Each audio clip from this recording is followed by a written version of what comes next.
সবাইকে আজকের আপডেট হচ্ছে যে ডোমেস্টিক যে জমা হয়েছে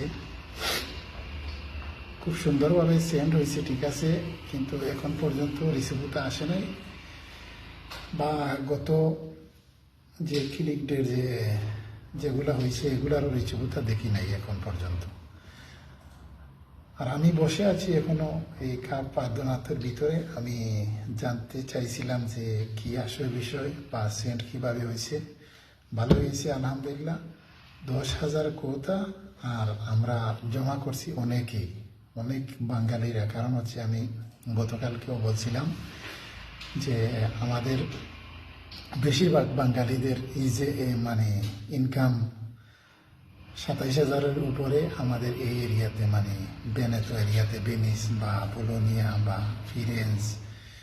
ফ্লোরেন্স যাকে বলে, এই আশপাশের এলাকায় বেশিরভাগ মানুষেরই আমাদের এই যে মানে বার্ষিক আয় এটা 27,000-এর উপরে রয়েছে। তাই অনেকেই আমরা জমা করছি, দেখা যাক কি হয়।